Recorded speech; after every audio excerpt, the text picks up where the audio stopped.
What's going on? Welcome to the Creator Factor podcast, where we help content creators build businesses, brands, and communities online. I'm the host that loves you the most, Ozeal, and today we're going to be learning, sharing some tips on how to level up your video podcast, expert insights from someone who is running a successful video podcast in my birth city of Chicago, ChicagoPodcastStudio.com, and advice for content creators looking to launch, of course, their own video podcast. Creator Factor fam, let's welcome to the show founder of Inova Digital and Chicago Podcast Studio, my man, Tom Brown in the building. What's up, Tom? Thank you for having me, Ozeal. I really appreciate it, and I'm looking forward to our conversation here. I'm passionate about this stuff, so yeah, ask away. I'm excited about this. Man, listen, a couple months ago, I'm going to share this story with our viewers and watchers. Sure. A couple months ago, I've been podcast coaching for quite some time, for the past 8 years. A couple months ago, somebody said, "Hey, listen, we need some video component into the podcast. Can you help us out?"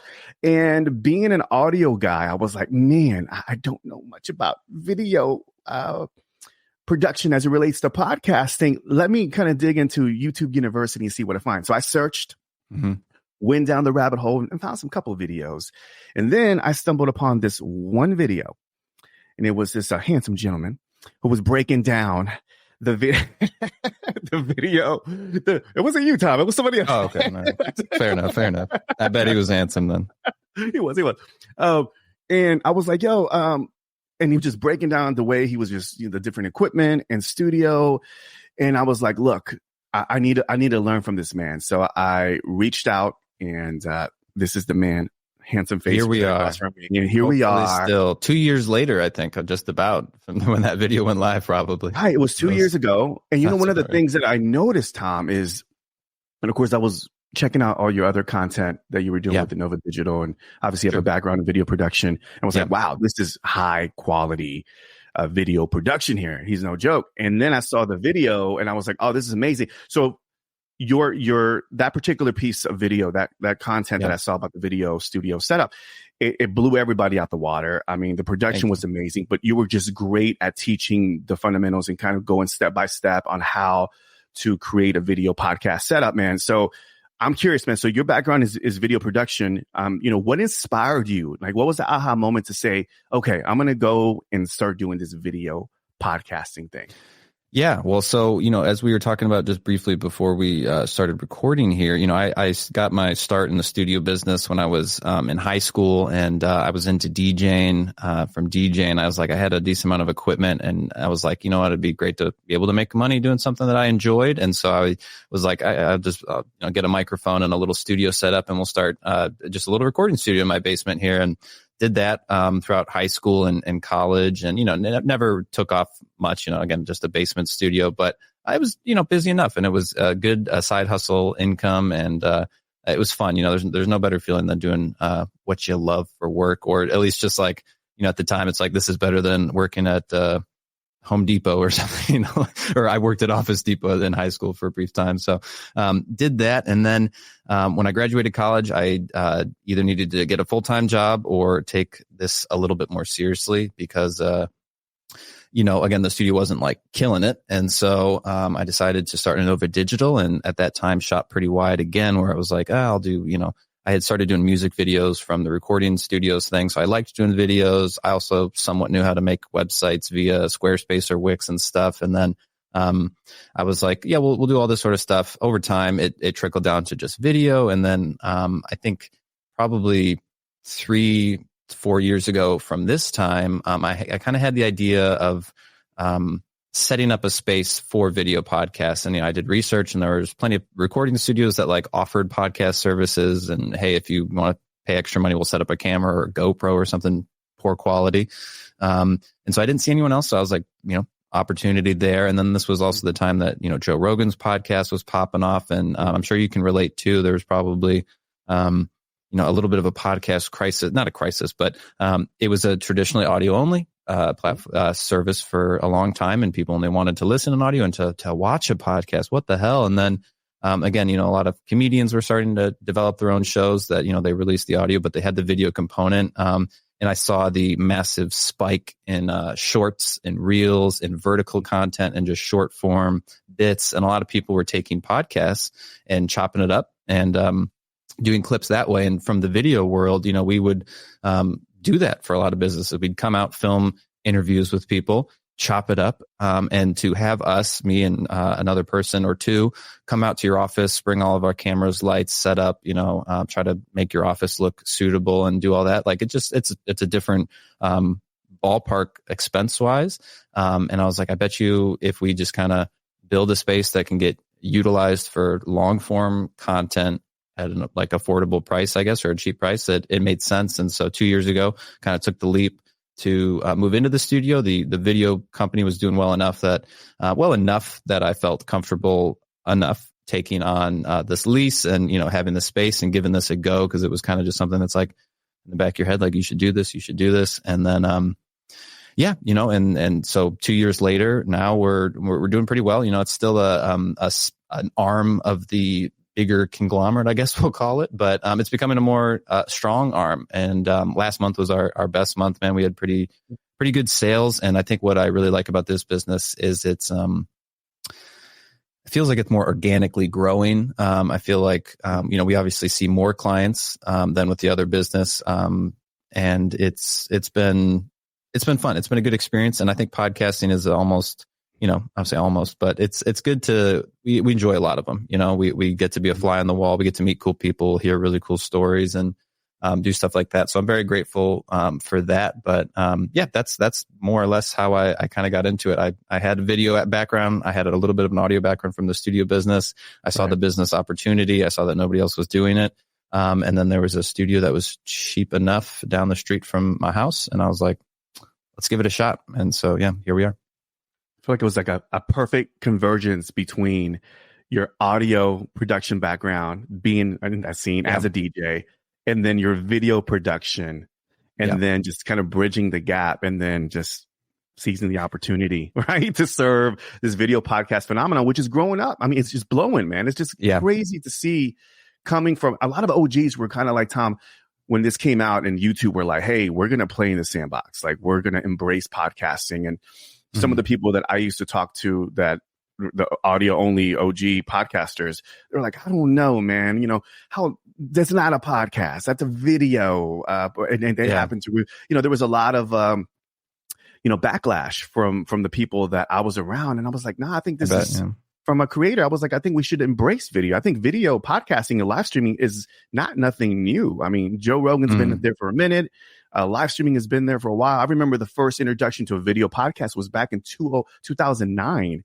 It was two guys doing a video podcast remotely, but they were doing a video podcast. But it's interesting to see that, man, how it's just blowing up. And obviously from a video producer saying like, oh, wow, this is the truth. Like, this is really happening. A new market is coming. To me, it seemed like a no-brainer. Again, I wasn't a big podcaster or podcast listener before, but I was obviously bullish on video. And again, it's like, if you're going to sit there and record, you might as well just film it. In my mind. And then maybe jumping ahead here, but I think one of the big value parts of this is the video. We get people that ask about doing audio only all the time. And we can just kind of tell them, it's like, we're not going to probably be the best pick for you because you're going to end up overpaying because, the video component's a good chunk of it. And then on that note, too, about the second it's video, it becomes something maybe other than a podcast. I agree, more or less. And I think that actually we're going to, in the next year or two, I think start to see a shift away from like a podcast to just like a show.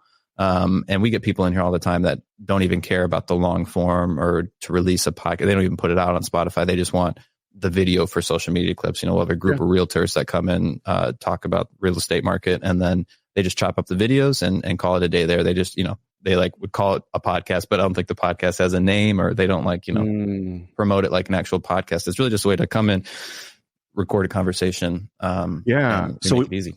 So what you're seeing is it's shifting, right? So it's shifting from just a traditional audio only podcast to now becoming this multifaceted marketing platform where you can record video content if you're a B2B or service provider. business owner come in there, record content, and then use that as marketing collateral for social media marketing, et cetera. I feel like that's the added benefit, right, of doing something like a video podcast. That's what I'm hearing. Yeah, well, and we'll talk about just the general kind of use case. So yeah, we deal with a decent amount of what I consider just like retail level people that come in and they'd like to be podcasters. They want to have a show. They, see people killing it and want to do that. And again, we're happy to record with people like that. It's just, it's a tough sell. It's a tough thing. And especially because it's like you got to pay a decent amount of money to come in here. And then, if you're paying with us to edit or doing it yourself, like it's a big undertaking for someone that's making no money and doing this in their part-time. The businesses that come in, again, we kind of guide them that it's not so much about building a podcast. It's more about, propping up your marketing. It gives you cheap-ish content that's valuable to post out. And for a lot of these guys, just looking like the authority in a space is really important. Again, if you have 50 people that listen to your podcast, to most people, it doesn't sound like a big number, but if you're a leadership consulting person and you have 50 CEOs that listen to you and are thinking about hiring you and spending tens of thousands of dollars with you, it's different, So businesses come in and they understand that a little bit more, and we obviously help push them in that direction. But we don't really push them. You guys aren't like really in the interest of, you're not in the business of podcasting. You're just trying to like prop up or market yourself with the podcast, So.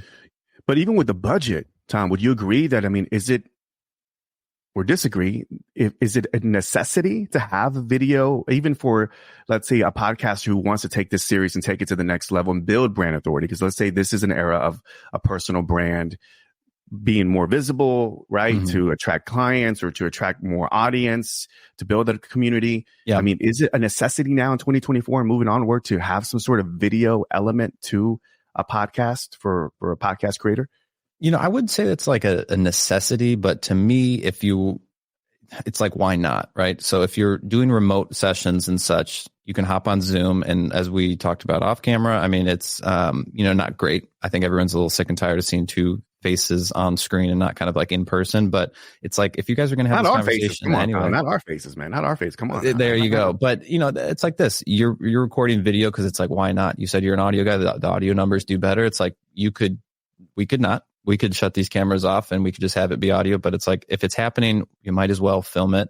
And then I think for most people, again, if you're not chopping it up, if you're not really utilizing the video component the way that you should be, then it's like, yeah, maybe feels not important.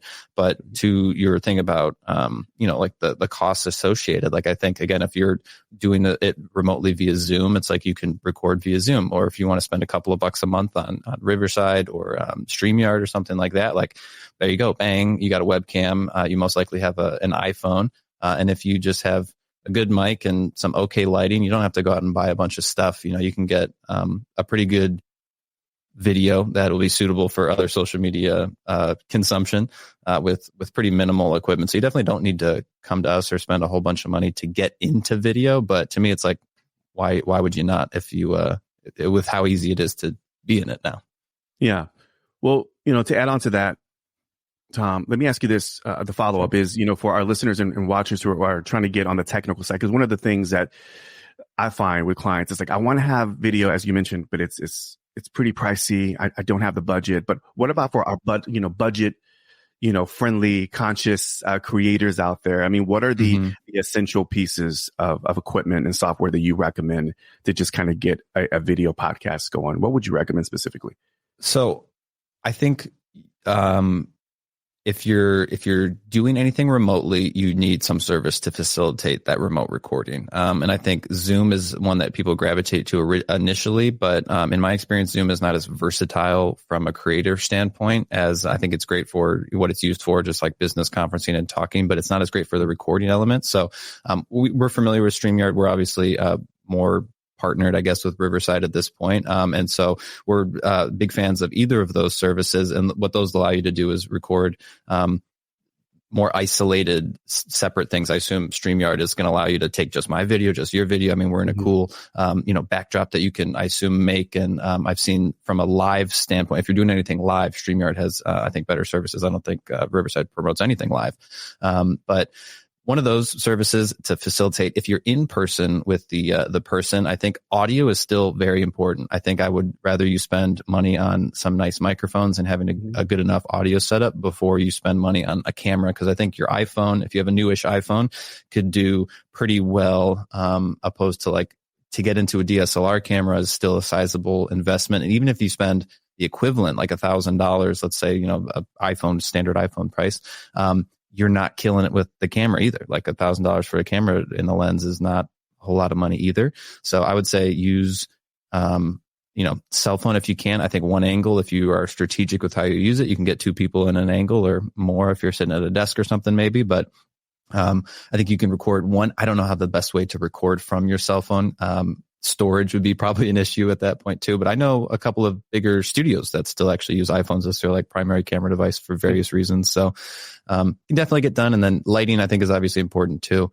Hopefully I look okay here, but lighting is important, but you can get natural lighting. You can shoot at the house, or if you have home lights, you don't need to go out and get all the professional stuff. But like with everything, if you have a little bit of money to spend, it's going to go a good ways. So audio, good lighting, and then environment, having an environment just learning what you can from the internet. I watch a video on lighting, learn about setting up a nice frame. Again, like I think I could do more damage with an iPhone than somebody could do with one of my really nice cameras, just because I know how to work with stuff. And not that you need to like be a lighting expert or look into gaffing, but it's like, just, put a little bit of effort in and you could get a nice setup with minimal stuff in my mind. And I think audio would be the first thing, especially if you're just going to record audio too. I mean, a Rodecaster, I think, is the only real competitor in the space. I'm sure you're recording with a Rodecaster, or at least I'm being patched through one, and I am with you. So that's a cheap enough piece of gear. And they've come out with a couple of smaller, like two microphone options that are even more affordable. So, for a couple $100, let's say $1,000, you could put together, and using your iPhone, you could come up with a setup and be good. Very cost effective. Gone are the days of the mix minus days. Remember those, Tom? Mix minus, we had to get the. It can get complicated, and oh man, yeah, and that's one of the. And that's the other thing too is, I think a value prop for us is that we handle all that sort of stuff. Again, people you come in, they're more budget conscious. They're like, I'm thinking about, buying this stuff myself. It's like, cool, great. We support you doing that. We actually 100% support you doing that. Cause you're going to spend the money with us, and like, might as well spend it on yourself and save money or whatever. But it still requires some sort of technical, I would say expertise, but you got to kind of know what you're doing to some degree. Again, that goes back to just about everything. If you don't speak this sort of stuff, XLR cables and mic cables and all that sort of fun stuff will feel a little overwhelming for most people. Let me ask you this, man. You produced a lot of podcasts. We're talking. You worked with, some celebrities and other thought leaders in different industries. They say content is king, and I do believe, like, when you have a interview based podcast, I believe that conversation is queen. Like, you have to have good conversation, good engaging content to really build that audience. What have you seen, and what with the podcasts that you produce that are really successful? What are some kind of key strategies you can share with us to create more engaging video podcast content that could stand out?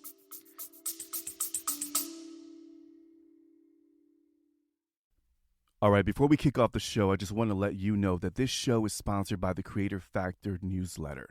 If you want to build a profitable business through the content you create, head over to creatorfactor.net and sign up for our newsletter and download my 13 key questions you should ask before launching your business as a creator.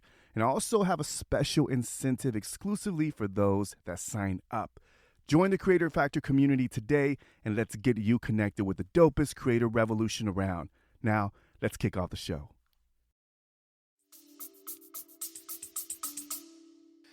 I think it's an unfortunate reality, but again, of some of those celebrities that have come in here, those videos get the most plays, but it's not necessarily just because the content was the most interesting. They have other followings and such. So we've had some of the most interesting conversations that, probably didn't go too popular, So I don't think that viewership and numbers is, I guess, the the best gauge for success. But when it comes to interviews and how to run a good interview, I think that is a skill. I think a lot of people come here on their first episode and, by the time they sit in the chair and have the lights on them, they're a little like freaked out. And I think for more amateur hosts, it's common to not do a whole lot of research on your guest, and which is understandable because you're like, we're just talking, which is true. But I think the better interviews are ones where either the guest is super interesting, they got a bunch of good stories to tell. Like I think that works out pretty well. If you just have to kind of guide them somewhere and then let them talk, that's great. But I think the interviews that feel more special and you can tell that they're a little bit more engaging from all elements is when there's a little bit more thought and effort put in. Again, we see people all the time that just come in and so tell us a little bit about yourself. And from a guest perspective, it's like, okay, I guess that question, by the way, that question, I always talk about that question. People know that. It's like, tell us about it. It's like, well, how far do you want to go back? I feel that question always puts people in an awkward situation, Tom. So, yeah. Well, it's not even so much like, to me, it's not as awkward as much as just like, it feels low effort. And again, like if it's your friend and stuff, like we get tons of people in here that that's its whole other speech if you should be interviewing your friends and such. But we always try to get people to strive for people that are outside of their circle and have usually more of a sphere of influence, so invite someone on your show that has a following and can help promote the show too. But yeah, then, we get, it's usually younger people too that don't really get it as much, but we've had a couple of guys come in and interview people and it's like, and then they do like the rapid fire questions, like, what's your favorite color? And it's like, bro, you're wasting this person's time. Like, this is an NFL player you got here. Like, don't waste his time with this sort of stuff. But anything takes practice. Again, we've seen a whole lot. So I'd like to think that I could probably run an interview pretty well. And from the video production company, we still do that. And I have to usually run the interviews for people. So I'd like to think I'm pretty decent about it, but it is a skill. And, similar to all the other stuff, I was like, do a little bit of research, watch a couple of podcasts, but find interesting people too. Again, and I also don't like, just because your video didn't blow up doesn't mean that it wasn't good, I guess. Mm-hmm. Any other common pitfalls that you see, mistakes that you see a lot of like new creators getting into the video podcasting space? I think it's one. Yeah, I think it's a problem that I saw, and it's common amongst like anyone trying to do something. Basically, the fun part is the recording. Getting the interview, getting the guest being here is fun. The editing, the promotion, the networking behind the scenes, the building out your podcast page, trying to get better guests, trying to do all that sort of stuff is usually where people start to fall apart a little bit more. And we see it all the time where it's like we record stuff with people and then we're like, did they post it? And we go look and it's like, no, or they like posted just a clip from it and not the full thing. It's like, what are you doing? And then I remember vividly from the recording studio days that people would come in, they'd record their song, they'd all be stoked about it. It was great. So the hottest song they've ever done. And then they'd post it on, Facebook, and that would be it. Just Facebook like one time. And, and then 2 weeks later, they'd be like, oh, nobody was out there supporting. And it's like, the marketing, the behind the scenes is so crucial. And so many people just don't end up doing it because it is the less fun stuff. Monetization is a hot topic for a lot of content creators, man. It's always a tricky subject, especially for podcasters. That's something I'm constantly I feel like it's a tug of war with. Like, I want to start a podcast, but I want to monetize this. I'm curious to know your thoughts, man, on like, for any advice for any video podcasters who are kind of getting into this space. Are there any like unique opportunities in the video podcasting in comparison to audio only? Yeah, I mean, so I wouldn't say it's too much different. I think that the advice I'd give towards monetization would be the same for if it was audio only, I guess. I think video helps a little bit to sell it because, again, let's say I'm promoting Blender Bottle here, being like, come get this Blender Bottle, it's the best, is I think going to be better for them than come get this Blender Bottle, it's the best. Like it's something you can't see. So I think it helps out from that perspective. But the advice that we usually give people is, again, unless you have a pre-existing community and a large following, any sort of money from the stream or any sort of stuff like that is nil and so far out of the realm of like possible money for you. So sponsorships are the number one thing. And I think similarly, sponsorships, to get sponsors to come to you is typically you have to do pretty big numbers. So if you're not doing big numbers, it's tough. But what we see people have success in, and usually what we like push people to do, is reach out to companies themselves and try to find more strategic partnerships. So we have a podcast that comes in here, and the host is epileptic, and she interviews other people with that condition. And she has a couple of sponsors. Again, I'm sure her show is, successful, but not, it's not like viral content. It's if you don't have epilepsy, it's probably, not something of interest. But she has a couple of, I don't know if it's drug companies or companies that make medication or something for it, but like those are the sponsors of the show. That makes sense. And they're probably willing to see fewer numbers, but are either happy to support, which is my guess, which I think is okay. And again, not that a charity and not that a podcast needs to be a charity, but like try to reach out to people that it makes sense. I don't want to say like friends and family, but like if a local business or somebody that and like what your podcast is about and what they do is like close enough, reach out. They might be willing to give you a shot, whether it drives a whole lot of traffic for them or not. They either just want to support, or maybe it makes sense. But again, for her, it's like a good example of like, if you're niche down specifically, like there's only a couple of sponsors that make sense. And if you target them, they understand that. Again, like 10,000, if we're a podcast goes out to the same 10,000 people, I'd rather, and I was selling drugs for epilepsy, I would rather go to a podcast that's about epilepsy than that's right. Let's just say the Love is Blind girls. Like it just doesn't make sense. So just because you have low numbers doesn't mean it's impossible to get sponsors. But at some point you should have some numbers. So that goes back to promoting it. You got to spend time doing that, and then maybe just reach out to them on your behalf. Don't wait for them to come to you.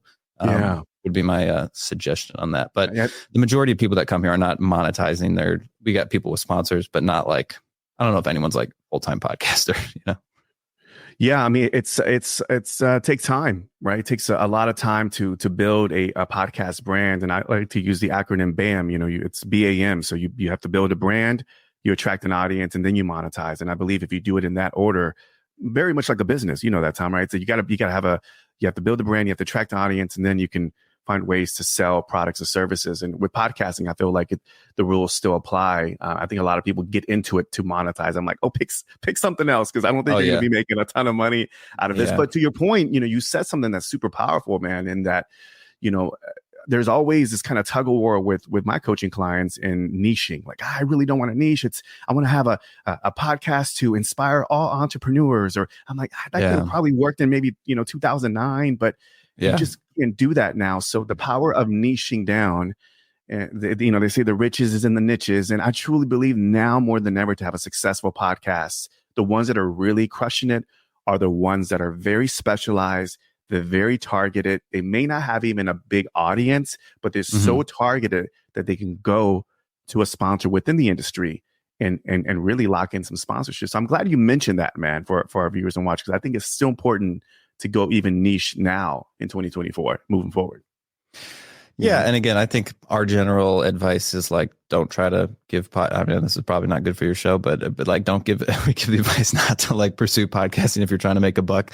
But I think it, obviously can yield results if done correctly. And if you don't want to niche down, like, cool, but just know that, you're going about it in different ways. Like I have an interest in watches. We always make a joke that we don't have any show that we record here ourselves. Like I've been doing this 2 years. I don't have my own show. And just as of late, I was like, I'd like to do a show on watches. And I was going to tie it to like entrepreneurship. Even that, I don't really care about anymore. I'm just like, I'm going to talk about watches. If people want to watch, great. If they don't, cool. Yeah. Like I'm not caring to make this a go. And obviously I have the studio, so it makes sense. But I love that idea, by the way. An example of like, do what makes you happy. Like if you don't need this podcast to make money and you're going in at just like, it'd be cool if money came, but like, I just want to have a good time with it, then like do it for that, Yeah. I'm glad you said that, because that's advice that I always share with people that are looking to start a podcast, and that just, you got to be passionate about the subject. Either, you're passionate or, you're proficient at something. But I mean, I find that the most passionate podcast hosts that go into it simply because they love talking about this specific sport or watches or something really odd, that those are the ones that are in it for the long haul. They have no monetizing goals. They're just like, I have no expectations. I just simply want to press record, get on front of a camera, and just, talk shop. Have a good time. I think that fun factor is the thing that that a lot of creators should embrace more. And again, I guess I just want to make the point too that like I don't think that that's like the foolish way to go about it either. Again, like I don't, anyone that like, I don't know if I'd get into podcasting to make money. Just full stop, basically. Not that you can't make money, but like do it for you first. Like if you niche down into something that you're like, I don't really care too much. Like chances are you're not going to keep up with it. You're not going to be as interested. It's going to show that you don't care as much, and it'll not do as well. So like, do a show for you first. I think there's ways to obviously monetize should it get to that point. You alluded to this earlier of some of the benefits of starting a video podcast post, release. Let's talk about marketing, brother. Like what are you seeing from some of your clients or even just observing other video podcasters effectively market their podcast? Are there any examples you can show us or things that we can do to really use video podcasting to market our shows? Yeah, I mean, so we don't handle a lot of the publications, so we don't have tons of like the back end analytics of what other people are kind of doing. But I think what we always say, and I alluded to earlier, is like I think the clips, the short form clip side of it is the primary reason to do video. Again, I think a lot of people like to listen to a podcast as they work out or maybe while they're driving, where it's not as easy to watch. And so, I think that the clips of it basically is the best marketing tool. And again, that just from a media standpoint with Instagram, TikTok, and YouTube Shorts, like those have the most organic eyes on them these days.